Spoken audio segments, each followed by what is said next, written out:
सिंहासन पर विराजमान कर अर्घ पाद आचमन करके उनका पूजन किया। व्यास जी के सशक्त होने पर राजधानी गांधारी माता कुंती जी महाराज, आप त्रिकाल के तत्वदर्शी, आपसे हमारी प्रार्थना है कि स्त्रियों को कोई ऐसा सरल पूजन बताइए जिससे हमारी राजा लक्ष्मी सुख पौत्र पौत्र परिवार सदा सुखी रहे। इतना सुन के व्यास जी ने कहा कि हम ऐसे व्रत का पूजन उल्लेख कर रहे हैं जिससे सदा लक्ष्मी स्तर होकर के सुख प्रदान करेगी। वह श्री महालक्ष्मी का व्रत है, इसका पूजन प्रतिवर्ष श्रावण की कृष्ण पक्ष की अष्टमी का माना जाता है। तब राजा रानी गांधारी ने कहा महात्मा वह व्रत कैसे आरंभ होता है, किस विधान से पूजन भी होता है, यह विस्तार से बताने का कष्ट करें। पर महर्षि ने कहा कि यह व्रत भाद्रपद शुक्ल पक्ष की अष्टमी के दिन सुबह व्रत का मन में संकल्प कर किसी जलाशय में जाकर के स्नान कर स्वच्छ कपड़ा पहने तब ताजी दुर्वासी महालक्ष्मी को जल का तर्पण दे करके प्रणाम करना चाहिए। फिर घर आकर 16 धागे का गड़ा बना करके प्रतिदिन एक गांठ लगानी चाहिए। उसी प्रकार 16 दिन का 16 गांठ का गड़ा तैयार करके आश्रम माँ की कृष्ण की अष्टमी को व्रत रह करके मंडप बनाकर चंद्रवादन के नीचे माटी का हाथी पर महालक्ष्मी की मूर्ति स्थापित कर करके तरह तरह की पुष्पमालाओं महालक्ष्मी हाथी का पूजन करके कई पकवान स्वास्थ्य पदार्थ का नैवेद्य समर्पण करें और श्रद्धा सहित महालक्ष्मी व्रत करने से आप लोगों की राजलक्ष्मी सदा स्थिर रहेगी। ऐसा विधान बता करके व्यास अपने आश्रम को प्रस्थान कर गए। इधर समस्या भाद्रपद माह की शुक्ल पक्ष की अष्टमी से समस्त राजगणों की नारियों वर्ण स्त्रियों ने श्री महालक्ष्मी व्रत का आरंभ कर दिया। बहुत सी नारी गांधारी के साथ प्रतिष्ठा में व्रत का साथ देने लगी। कुछ नारी माता कुंती के साथ भी व्रत का आरंभ करने लगी, पर गांधारी द्वारा कुछ दुष्भाव चलने लगा।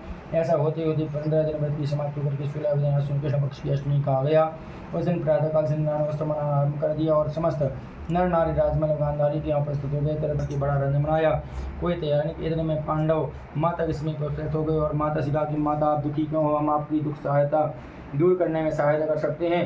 तब माता कुंती ने कहा बेटा जाति पवन से बढ़कर भी कोई दुख नहीं होता है। नगर के सभी लक्ष्मी व्रत उत्सव में रानी गांधारी सारे नर नारी को औरतों को मान दे करके बुलाया है, पर तुम्हारी ईर्ष्यावश मेरा अपमान कर उत्सव में नहीं बुलाया। तो पार्थ ने कहा कि माता क्या वह पूजा का विधान सिर्फ दुर्योधन के महल में हो सकते, आप अपने घर नहीं कर सकते। तब कुंती ने कहा कि बेटा कर सकती हूँ, पर वह साज समान के जल्दी तैयार नहीं हो सकता, क्योंकि गांधारी के स्वपुत्र ने माटी का विशाल हाथी तैयार करके पूजन का साज सजाया है। वह ऐसा विधान तुमसे न बन सकेगा और उस उत्सव की तैयारी 8 दिन भर से हो रही है। तब पार्थ ने कहा कि माता आप पूजन की तैयारी कर नगर में बुलाओ फिरावे। मैं ऐसा हाथी पूजन को बुला रहा हूँ जो आज तक हस्तिना प्रवास में देखा होगा ना पूजन किया होगा। आज इंद्रलोक से कहा कि राम जो पूजन उसे बुला करके तुम्हारी पूजा में वस्त्र करा दूंगा। आप अपनी तैयारी करें। धर्माता कुंती ने स्वयं नगर में पूजा का ढिंडोरा पिटवा दिया और पूजा की विशाल तैयारी होने लगी। तब अर्जुन ने द्रौपदी को ऐरावत भेजने को पत्र लिखा और दिव्य बाण में बांध करके धनुष पटक करके देव सामान फेंक दिया। इंद्र ने बाण से निकाल कर पत्र बोला और पढ़ा तो आचार्य से अर्जुन को लिखा कि पांडु कुमार ऐरावत भेज तो दूंगा, पर वह इतने जल्दी स्वर्ग से कैसे उतर सकता है। उसका उत्तर शीघ्र ही लिखो। पत्र पाकर अर्जुन ने पत्र में बाणों का रास्ता बना करके हाथी उतारने की प्रार्थना लिख करके पत्र वापस कर दिया। इंद्र ने मातली सारथी को आज्ञा दी कि हाथी को पूर्ण रूप से सजा करके हस्तिनापुर में उतारने का प्रबंध करो। महावत ने तरह तरह से सात सम्मान से को सजवा देवलो अंबर के झूल डाले गए। स्वर्ण की पाल की दर्जन में कलशों से बांधी गई, माथे भजन जाली सजाई गई, पर में घुंघरू स्वर्ण मणियों की बांधी जिनकी चकाचौंध मानव जाति की आंखें नहीं ठहर सकती थी। इधर सारे नगर में धूम हुई कि कुंती माता के घर सजीव इंद्र का ऐरावत बाणों के रास्ते स्वर्ग से उतर करके पूजा जाएगा। सारे नगर के नारे बालों के बच्चों की भी ऐरावत को देखने का तुरंत गांधारी राजमहल में भी इस बात की चर्चा की बड़ी चहल पहल मच गई। नगर की नारियां पूजन थाली लेकर के भागने लगी। माता कुंती की महल में उपस्थित होने लगी। देखते देखते सारे महल पूजा करने वाली से भूरा भर गया। ऐरावत के दर्शनों को गली सड़क महिला टहल पर एकत्र होने लगे। माता कुंती ने ऐरावत को खड़ा करने रंग बने चौक बुलवा करके नवीन दशमी बस भिजवा दिया। आसना प्रवासी स्वागत में फूल माल आवे किसे हाथ में लेकर पंक्तिबद्ध खड़े थे। इंद्र की आज्ञा पा करके ऐरावत स्वर्ग से बाणों के बने रास्ते धीरे आकाश मार्ग से उतरने लगा, जिसकी आभूषण की आवाज में शुभ होने लगी। ऐरावत के दर्शन होते ही नैनाथ जय जयकार की नारी लगाने कर दी। ठीक शाम कल ऐरावत माता कुंती के महल में चौक में उतरा है तो समस्त नैनाथ पुष्पमाला भी केसर चढ़ा करके स्वागत किया। महाराज धम द्वारा ऐरावत और महालक्ष्मी की मूर्ति विस्तार करके वेद मंत्रों द्वारा पूजन की गई और नगरवासियों ने भी महालक्ष्मी का पूजन स्वागत करके ऐरावत की पूजा की। फिर तरह तरह की पकवान ऐरावत को खिलाए गए। ऊपर से निकला गया पुष्पों की वर्षा ऐरावत पर की गई। स्वस्ति पुण्य वाचन कर व्रती नारियों द्वारा लक्ष्मी का पूजन की विधान से कराया गया।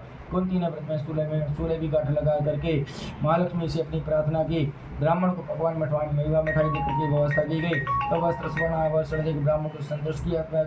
दीप जला करके सप्रेम पूजन आरती प्रारंभ की। बोली लक्ष्मी मैया की जय। ओम श्री विष्णु ओम विष्णु और विष्णु पूर्वोच्चारित की गुण विशेषण विशिष्टाय गोत्रोत्पन्नो। हम अपने गोत्र का नाम लीजिए, अपने नाम का उच्चारण करें। श्रुति स्मृति प्राण सुरा बलवान बनो आवन विषम सिखाते तुमसे सुनते तुम सुमाला तुम्हारी सुरा बोल की एक कहानी ओम मामोदी दामोदी ओम मामोदी विषम सिखाते तुमसे तुम माँ तुम्हारी सुरा बोल की एक कहानी ओम मामोदी दामोदी सुरा परमान बनो आवन विषम सिखाते तुमसे तुम माँ तुम्हारी सुरा बोल की एक कहानी ओम मामोदी दामोदी सुरा परमान बनो आवन विषम सिखाते तुमसे तुम माँ तुम्हारी सुरा बोल की एक कहानी मामोदी दामोदी सरमन बमरुआन सिमसिकाती तुमसे तुम मारो तुम्हारे सुरवल की कहानी मामोदी दामोदी सरमन बमरुआन सिमसिकाती तुमसे सुनते तुम मारो तुम्हारे सुरवल की कहानी मामोदी दामोदी सरमन बमरुआन सिमसिकाती तुमसे सुनते तुम मारो तुम्हारे सुरवल की कहानी मामोदी दामोदी सुरा परपन बमरुआन सिमसिकाती तुमसे सुनते तुम मारो तुम्हारे सुरवल की कहानी मामोदी दामोदी बमरुआन सिमसिकाती तुमसे सुनते तुम मारो तुम्हारे सुरवल की कहानी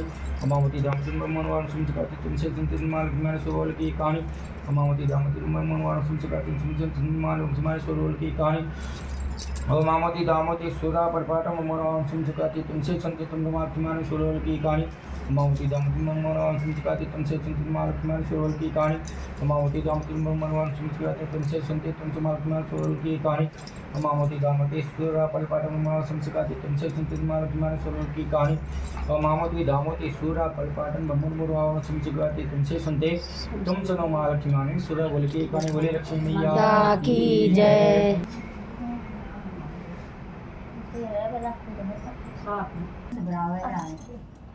बार डांट नहीं मॉर्निंग ओम जय लक्ष्मी माता तुम माँ ब्रह्माणी तुम ही जग माता मैया तुम ही जग माता सूर्य चंद्रमा देवत नारद ऋषि दाता ओम जय लक्ष्मी माता दुर्गा रूप निरंजनी सुख संपत्ति दाता मैया सुख संपत्ति दाता जो कोई तुमको ध्यावत सिद्धि धन पाता ओ आहा